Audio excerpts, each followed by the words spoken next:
Welcome to Haunt Weekly.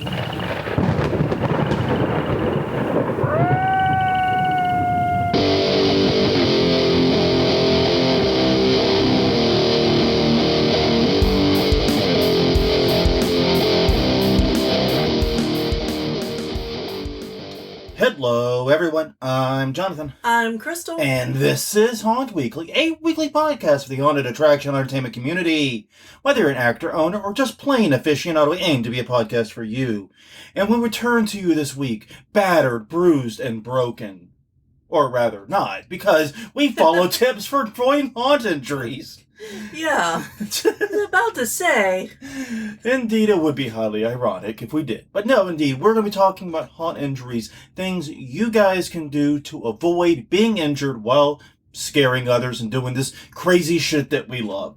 Mm-hmm. If you want to check out other episodes of Haunt Weekly, please visit us at the places we exist. We're at hauntweekly.com, Haunt Weekly on Twitter, Haunt Weekly on Facebook, youtube.com/hauntweekly, and wherever you get your podcast from.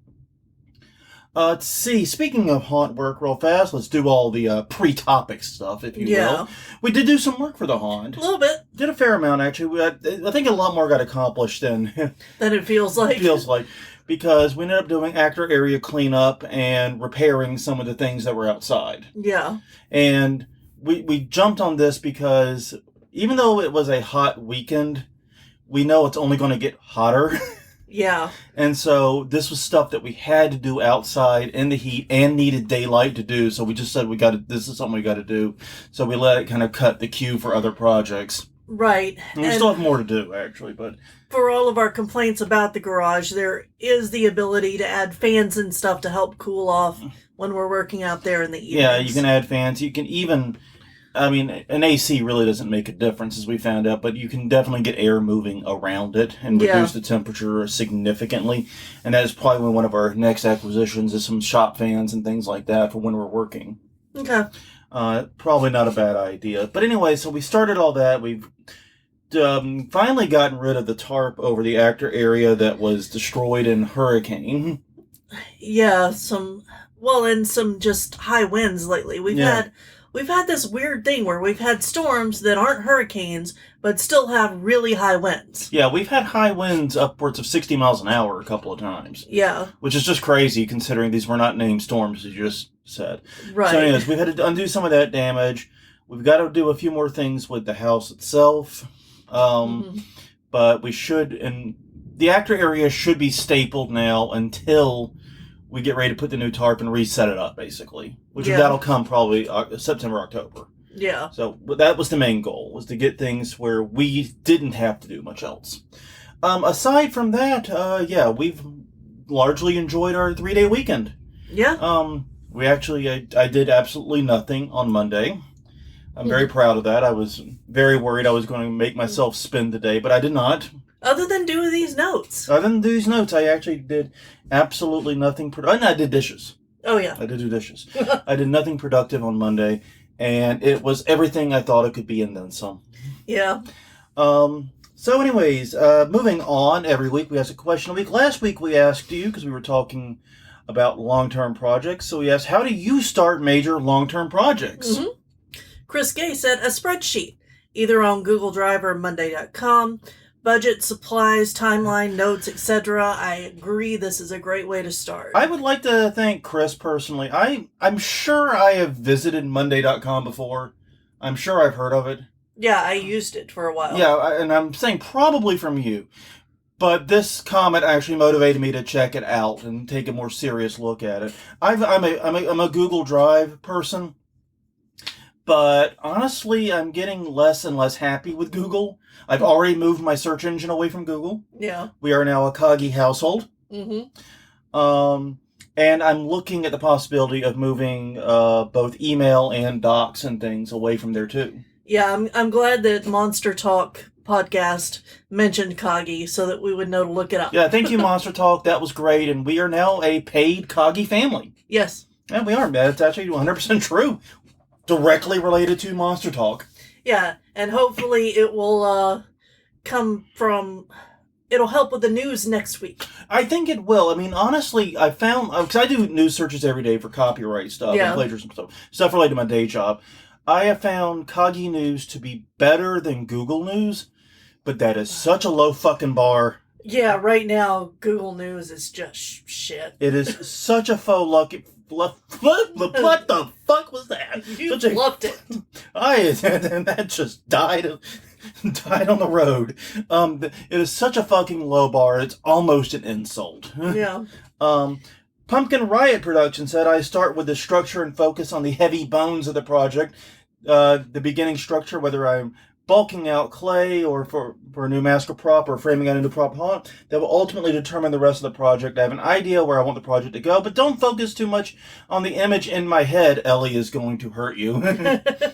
Run! Because it will never be what you think in the end. Take everything in stages and give yourself a timetable. Not a bad idea.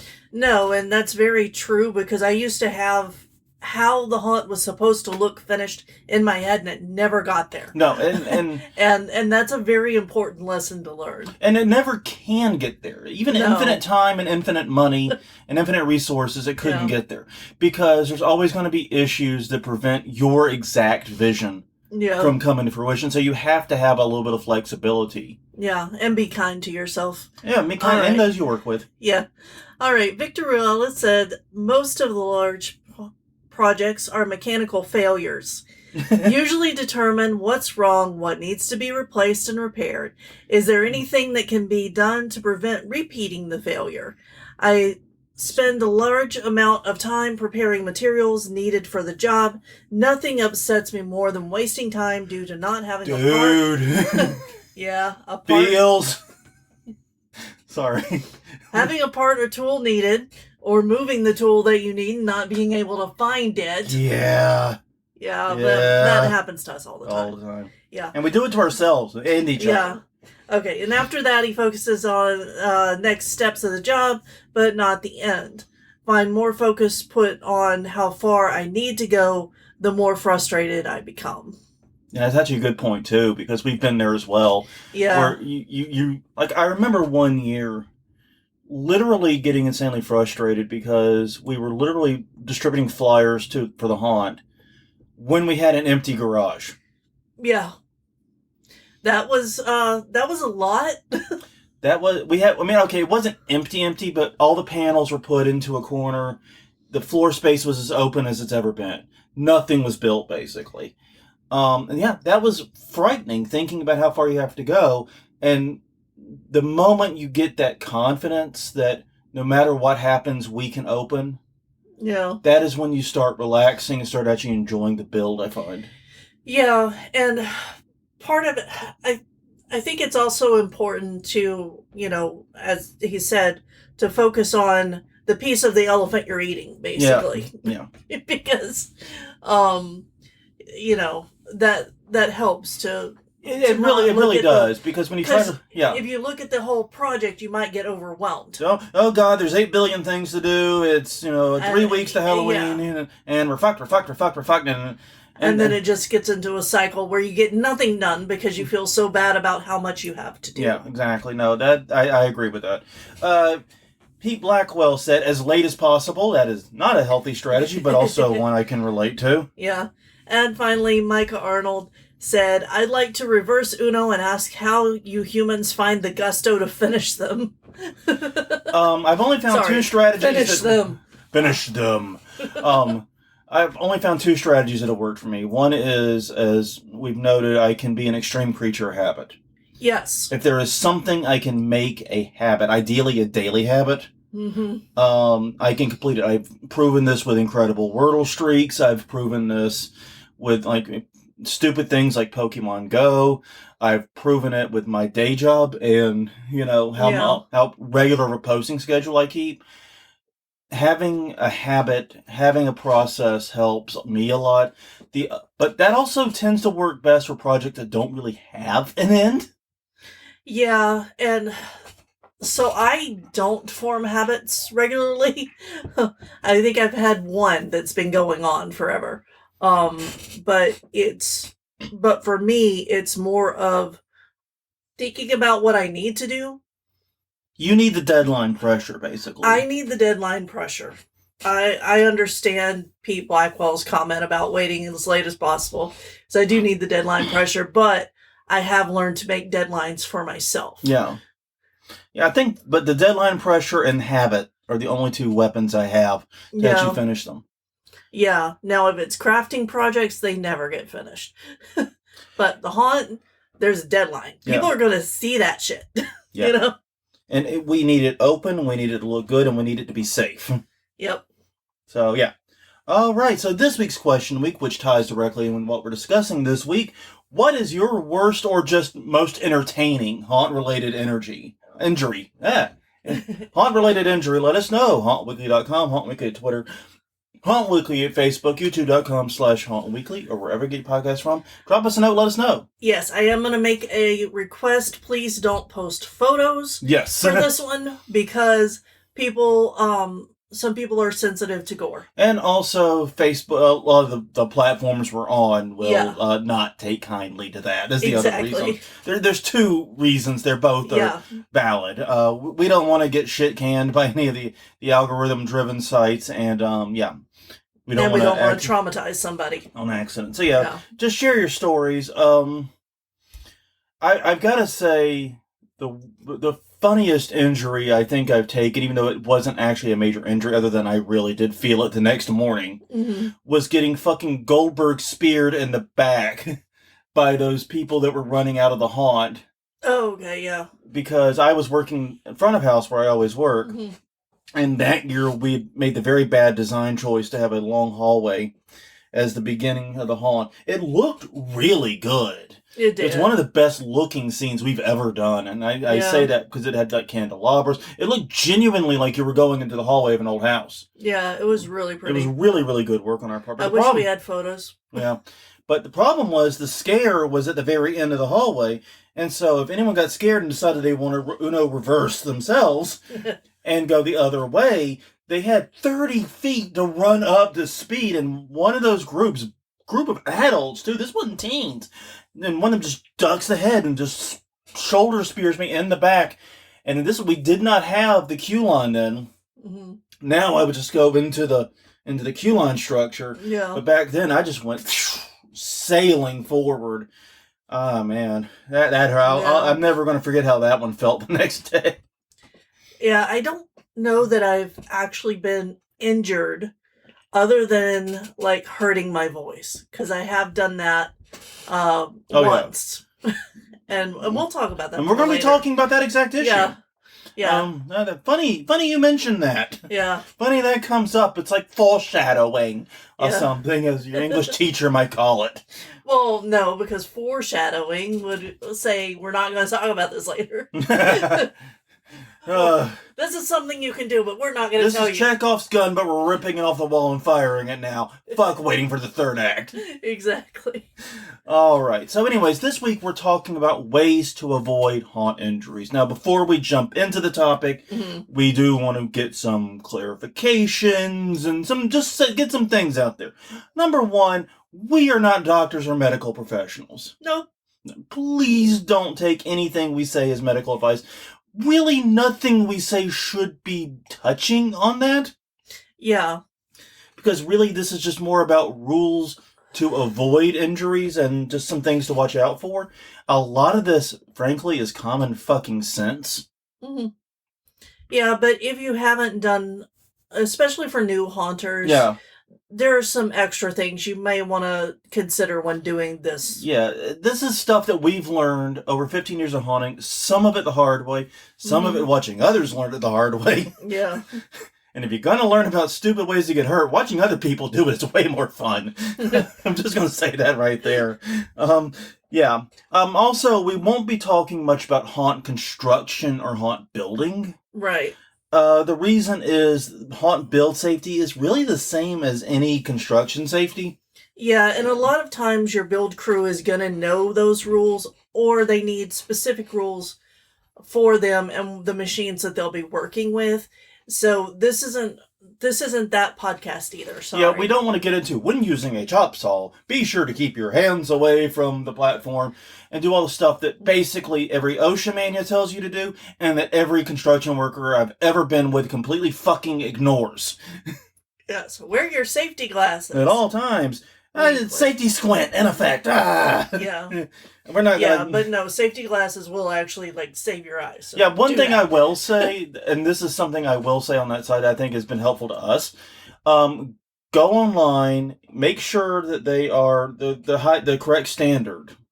I forgot. ISO, whatever standard it is. I forgot what standards. But you can get safety glasses, like a box of 24 for $24, and they do work. Yeah. They do work as safety glasses. You get them, you just sprinkle them around the fucking haunt like little fairy dust, and that way no one has an excuse for not having safety glasses, ever. Mm-hmm. I actually buy the smoke lens ones and just use them as sunglasses. Yeah. Because they fit comfortably for me, and I lose sunglasses, constantly. So if they get lost, I've lost $1.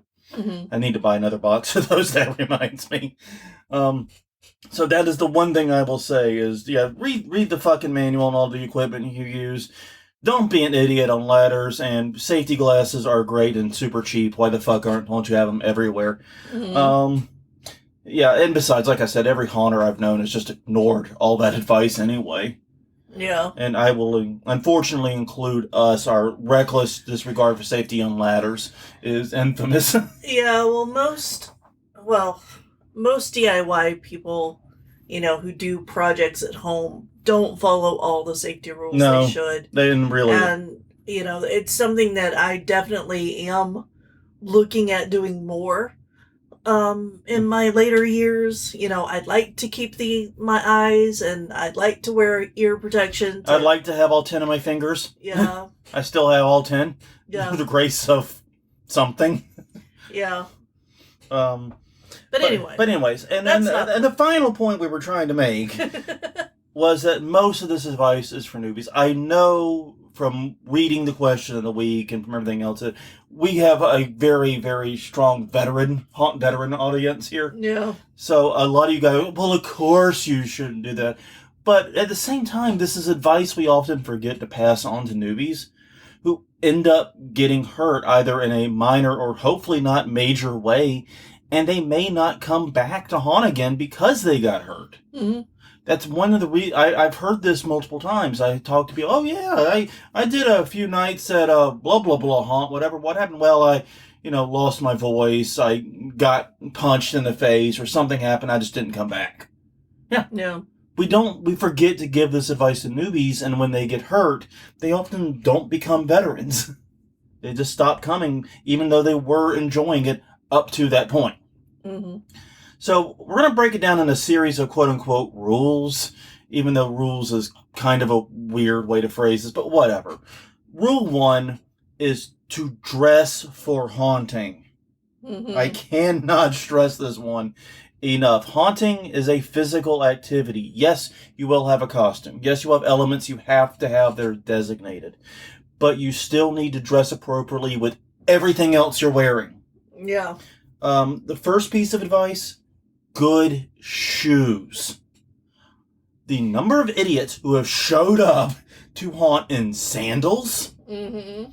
or God help me, because they think it fits their costume, they show up barefoot. Yeah. No! Yeah, you never know what can be on the ground. You can get your toes stepped on, mm-hmm. Sliced open on something like a screw that's just errantly laying around, or a screw that's protruding through a floorboard or something. Mm-hmm. Wear good, sensible shoes. Yeah. Also, make sure that they're broken in before opening night. Yes. Yeah. Okay. Runners have an expression. Yeah. That says nothing new on race day. Mm-hmm. Race day, you have the sneakers you've been running for 100 miles in or hundreds of miles in already. You know the clothes you're going to wear. Mm-hmm. That's a good rule for haunters, too. Nothing new on haunt day. If you're indoors, please wear at least a good pair of beater sneakers. I understand not wanting to wear high-end, good work boots or something, mm-hmm. because A, they're not going to be particularly comfortable for a lot of the movement you'll be doing, and they're also expensive, and haunting is going to beat them up. Yeah. I get that. So get a good pair of beater sneakers. If you're outdoors, you're going to need outdoor footwear. Please, please, please have the appropriate shoes. Oh my God. So many people do this one, and I don't know why. Mm-hmm. Second, don't wear any loose jewelry that can get caught. And in fact, I would say if your stuff is expensive, leave it at home, leave it in your locker. Yeah, I don't know who's bringing expensive jewelry, but don't. Don't bring expensive rings. Don't wear expensive necklaces or watches. I do keep my Apple Watch on when I'm haunting, but I have long sleeves and long gloves. They're double covered, Right. and that way, if something happens urgently or the haunt gets a call or whatever, and I'm not doing anything else, I can respond and deal with it. That's part of my being the digital forefront of the haunt. But yeah, it's double covered. And B, it is the only item I ever wear. I don't wear medallions. I don't wear necklaces of any types. Yeah. Mm-hmm. Now, I will make a suggestion for a piece of jewelry you might want to wear, or electronic jewelry you might want to wear for temperature conditions, but we'll come to that in a minute. Yeah. And the other thing is that I also wear my Apple Watch, but be sure to put it into theater mode or something so that if you're inside the haunt and you don't need the connection to the outside world, Yeah. It doesn't come on and distract from the scene. Yeah, exactly. So, yeah, basically, don't wear jewelry that unnecessarily, and honestly, this is partly going to be a do as we say, not as we do. I don't advise wearing watches at all. Yeah, it's the only thing that I wear. And part of the problem is, as you said, they can be distracting. The other is they can be broken, but they can also be snagged and caught. Now, we both have bands that will not do that. Right. We both have bands where I think the clasp would come undone and the watch would pop off before it ever got to an injury point. Right. Well, and I'm also very comfortable with my role because I get to practice it as, one of the owners. I get to be out there and doing stuff with it a lot. But I was thinking more about when we went to a haunt and the person forgot to shut off their Apple Watch. Yes. And we saw how a scare was done that we weren't supposed to know how it was done. Yeah, and it also has that element. We're focusing on injuries, but this one also plays to making sure that your scare is good and intact. Yeah. If your role is very physical, please wear athletic undergarments. Yeah, and I'm actually going to say that this is a good idea anyway. Yeah, I mean, it probably really is. But yeah, because it's moisture wicking and it'll help you stay warm or cool depending on your climate that you're in. So I think that that's a great idea just in general. But also, a lot of exertion injuries come from not having things stapled to your body. Yeah. I have had groin injuries before. They are horrible. I did not get it from haunting, but I have had it before. It is horrible. You do not want those injuries. They are incredibly painful, and they will make even the most tame of exertions hell on earth. No. If you wear compression shorts, wear sports bras, wear whatever's appropriate for, your particular physical setup, we'll say. Speaking about colder climates. Yes. There is a weather wicking waterproof system that you can use, especially if you're going to be in a wet and cold climate. Yeah, you're going to be outdoors sweating, and also, so wet includes sweating. Yeah. If you're alternating between physical activity and not, or even if you're just doing a lot of physical activity, you're going to sweat because your body's going to think it's getting hot, but then the minute that cold air comes in, that sweat can really cause your body temperature to drop. Yeah. Sorry. So the wicking clothing is what we were just talking about. Yes. The athletic wear. But on top of that, you want to put wool. Don't wear cotton, though. Cotton is actually really bad for you in this situation. I didn't know it. I didn't know that. I would. That's good to know. Yeah. And I've never lived South Carolina, so. Yeah. Then if you're going to be outside, try to find something that's also waterproof, just in case it does rain or it is really cold. Yes. And I've put in here at this point, know the signs of hypothermia, because you can actually get hypothermia at temperatures that you wouldn't think. Like 60 degrees, you can get hypothermia if you're doing enough exercise and sweating enough.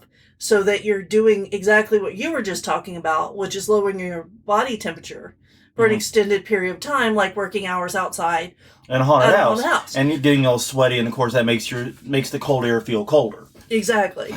Yeah, but basically that's the internal temperature drops, and the signs to watch for are continued shivering, slurred speech, memory lapse, and drowsiness. So if you feel off at all, ask for a break, ask to get inside into the warmth. Also, if you're outside, you want to look for, or in a cold area, and this is more of coming in contact with cold, you want to check for the signs of frostbite, basically any discoloration, especially on your ears, nose, hands, and feet. Okay. All right. Okay, rule 2. Yeah, that was all one rule. But don't worry, they get a little shorter from here. Yeah. Sorry about that. We had a lot to include in that because dressing for haunting can mean dressing for just about any goddamn thing. It can. So, yeah. Rule 2, learn how to pace yourself. One of the most common ways to get injured is through overexertion.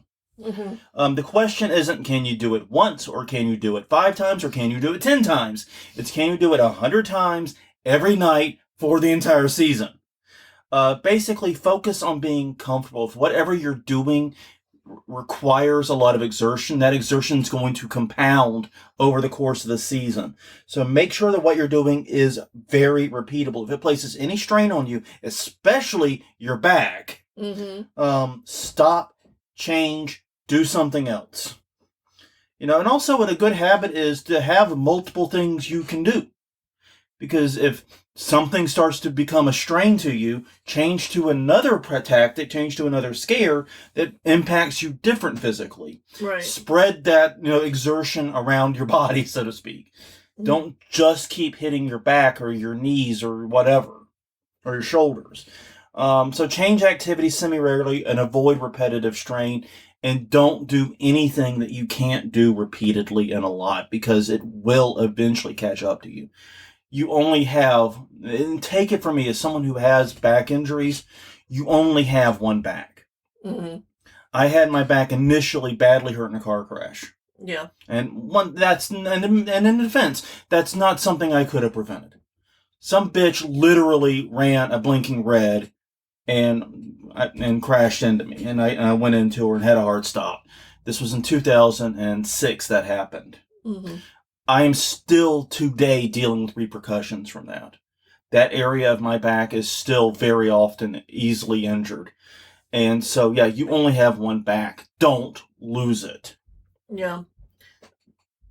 Rule number 3. This one's one we've talked about before, but yeah, Crystal, take the lead on this one. Learn how to scream. Learn how to use your voice in general. And in a way that doesn't murder it. Yeah. Because one of the most common injuries is vocal. Like, a lot of people don't realize how much it takes to be able to project and be loud over and over and over, that repetitive thing you were just talking about. Yeah, when you see what your vocal cords are, which is basically 2 flabby bits in your throat. Yeah. Yeah, they're fragile. Yeah, they're, so whenever I was learning to sing, watch the Zen of Screaming. It was recommended to me by a professional singer.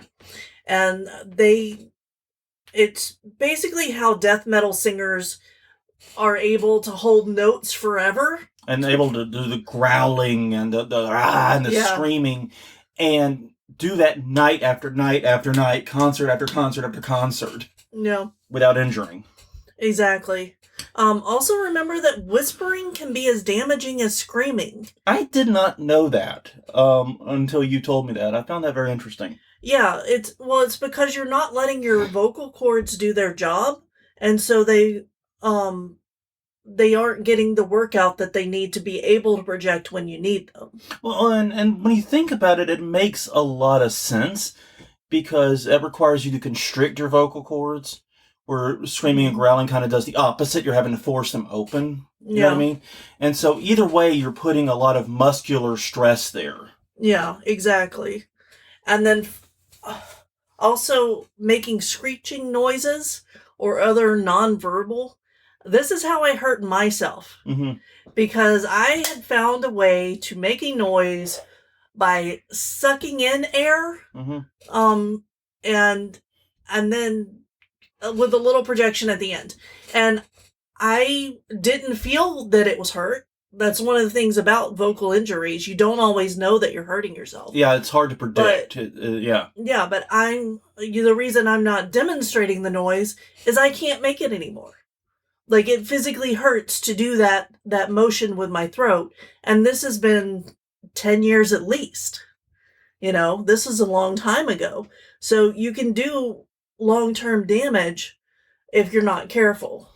Yeah, one good early indication that you put in here is if you find yourself grabbing water, but you're not thirsty, or, you know what I mean, you're just trying to clear your throat, so to speak. That's a sign that you may be doing damage. Do something else. Don't try to tough it out. Yeah. If you damage your voice, as you said, you can prevent yourself from being able to do things ever again. Yeah. Or you at the very least can be forcing yourself to take nights off, possibly in the middle of the season. So preserve your voice.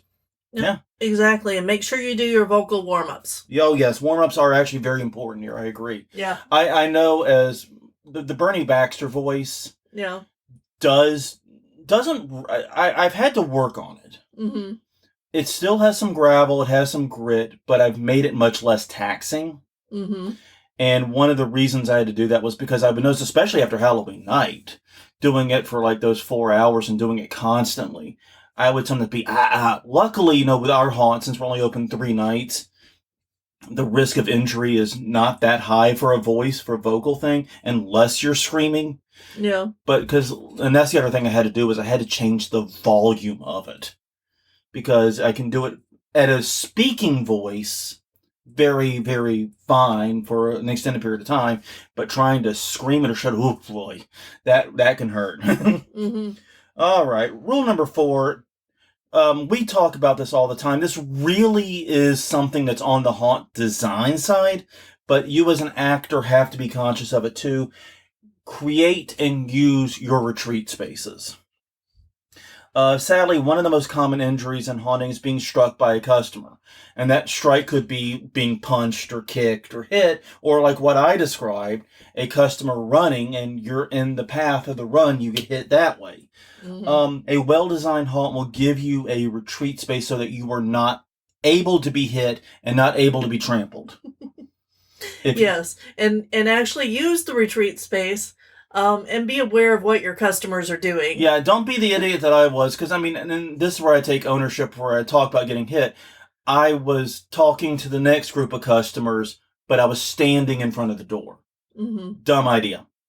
I now we designed the haunt so that doesn't happen. Yeah.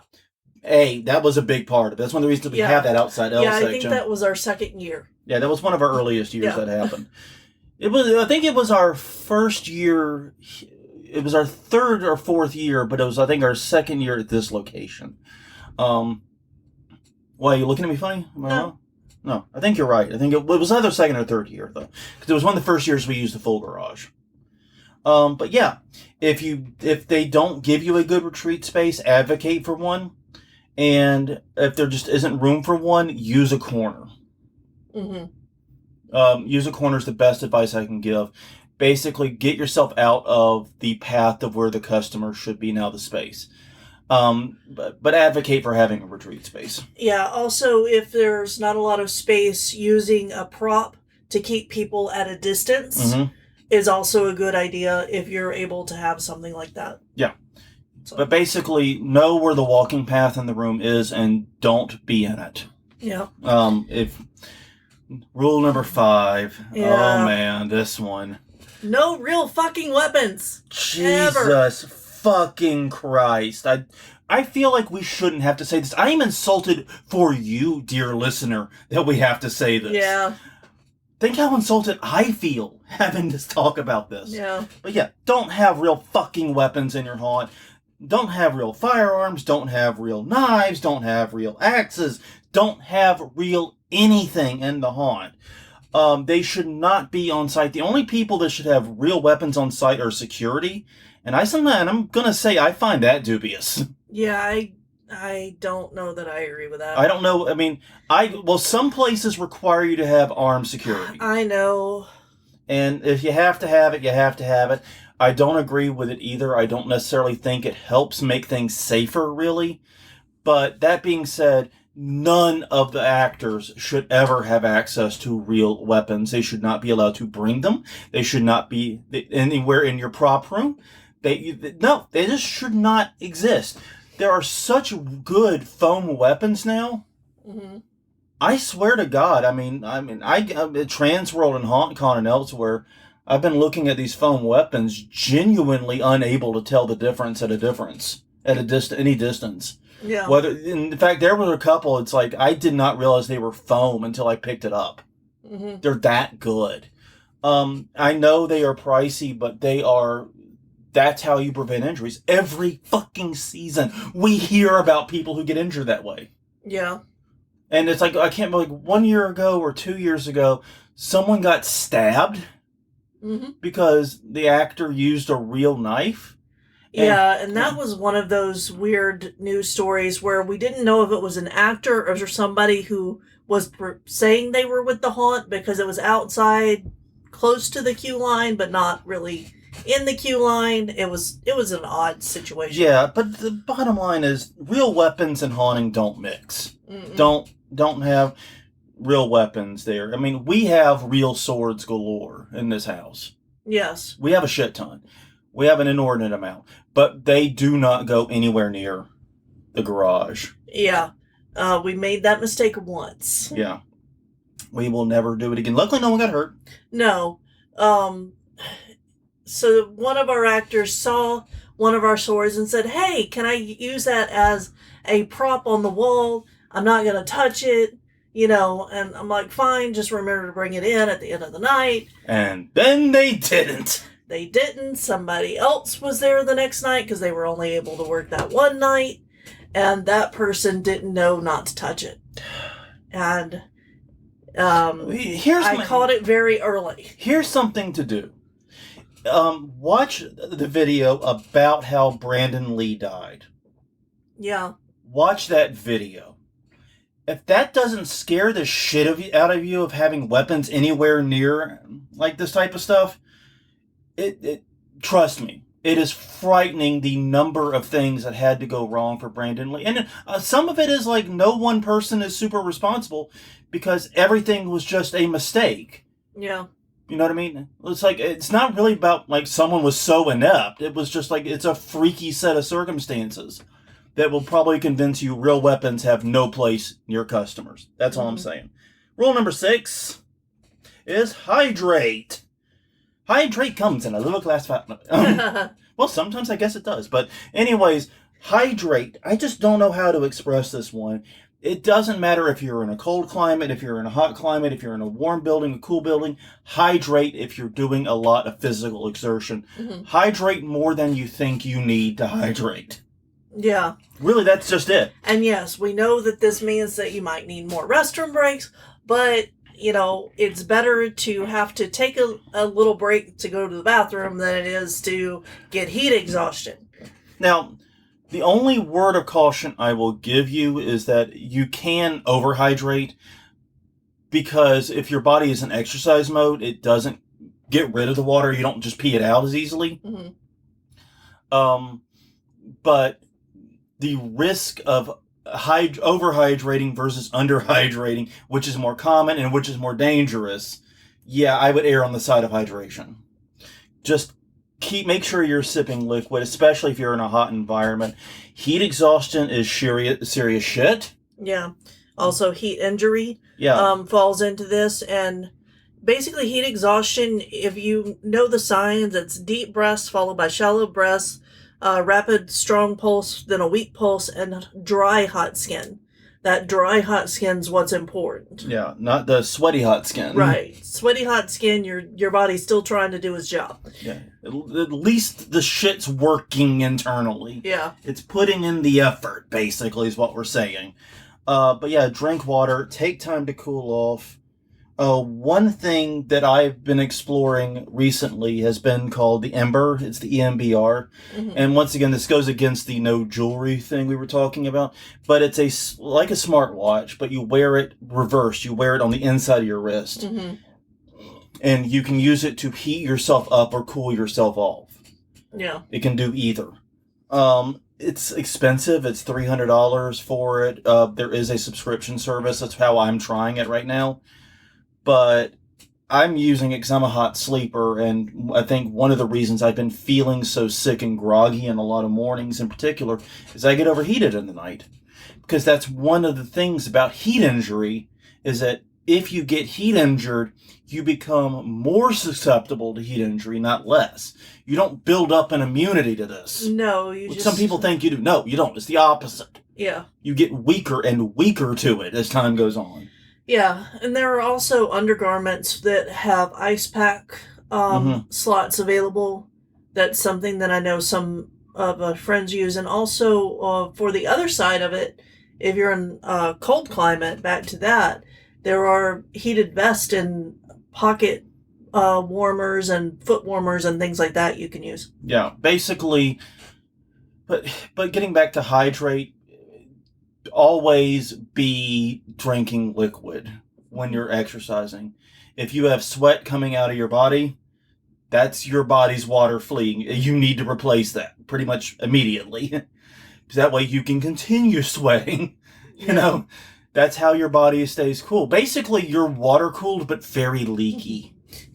Yeah. You're like a very leaky water cooler for a computer. Yeah, and there are actually signs of dehydration. The biggest one being the color of your urine. Yeah. So, and also you can Google that on your own time. Yeah. The darker the pee, theoretically, the less hydrated you are. That's not perfect, but it is a delay thing, but it can be an indicator that you're not drinking enough. And finally, Rule 7, if you are outdoors, doing an outdoor trail hunt of any type, be prepared. Bug spray is a must. I'm just gonna look, as far as bug spray goes, even though I know this shit ain't good for you, you need to look at the amount of DEET in it, DEET. Mm-hmm. The higher the DEET, the better it works. It's really that simple. Yeah. For bug spray, it really and truly is. You need sunblock if you're going to be out in the daylight. I know that haunting typically is a nighttime thing, but there are attractions that do run in the day, so you need to have sunblock. Also, this is really kind of the scary one. You need to know what dangerous animals are in your area.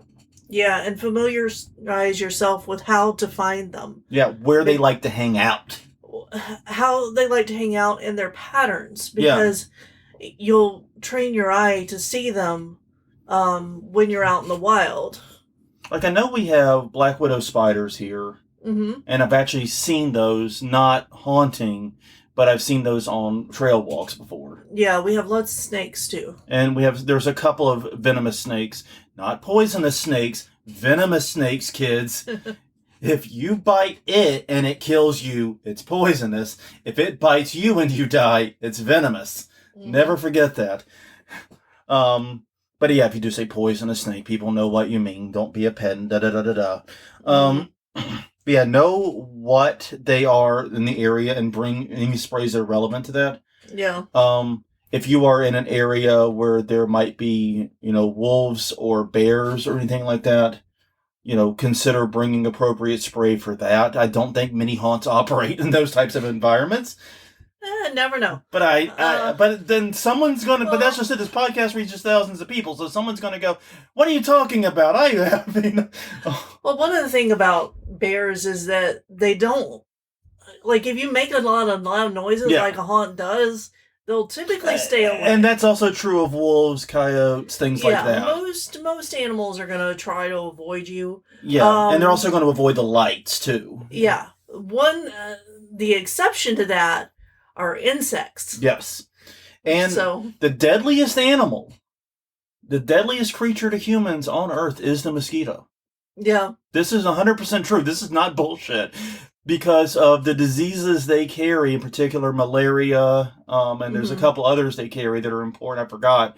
But mosquitoes are literally the most deadly animal to humans on Earth. Yeah, and we actually started using a few years ago the thermocells for mosquitoes, which are great because you put them out a little, like 10 or 15 minutes before you get into your spot, and it clears the area of mosquitoes. Oh, yeah. And you don't have to wear the poison. It does require a little prep. Yeah. But it does. They do really work, and they will work for hours on end. Yeah. By the way, the second most dangerous animal? Hippos. Ah. Yeah, that bitch that wanted a hippopotamus for Christmas can go fuck herself, is what I'm saying. Who did she want to die? Yeah, she wanted her family dead. She was putting a hit out. Yeah, but one of the other things to do of your own and the outdoors is to tuck your pants into your socks and your shirt into your pants. Yes. This helps to keep ticks off of you. Also, do a tick check every night. Yeah, ticks and anything else that might get stuck on you, including like thorny bushes and thorn plants and things like that too, will help prevent that from injuring you. Because, like I said, the goal is to keep people safe. Yeah. And yes, ticks are bad. Leeches are bad if you're in near bodies of water. You might be. I don't think you're would encounter those. No. But who knows? I mean, God, once again, someone's going to write me. Well, outdoor structures make sure that there's no like flying, stinging insects that have moved in overnight or during the off season. And of course, we just talked about spiders. Yeah. So yeah, all kinds of fun stuff out there. So yeah, what were you saying? Tuck your pants into your socks and your boots, and your shirt into your pants. Yeah, and tuck in your shit, basically. Yep. Oh well, I think that about covers it. I really do hope this was useful. Like I said, most people who listen to this I know are veterans who probably know most of this already. Because that's how you get to be a veteran in haunting, is not getting hurt. I would hope that most already know this, but for newbies, this can be important stuff. Mm-hmm. Well, on that note, everyone, thank you very much for joining us for the past 50 minutes or so. Greatly appreciated. Hope it was useful. Hope it was entertaining. Please check out more Haunt Weekly. We're at hauntweekly.com, Haunt Weekly on Twitter, Haunt Weekly on Facebook, and youtube.com/Haunt Weekly, as well as wherever you get your podcasts from. We try to make ourselves as easy to find as we can. But until next time, everyone, I'm Jonathan. I'm Crystal. And we will see you next week for episode 444, which is divisible by 4. I would hope so. Math. Quick maths. So that means we will be doing the news. We will see you all then.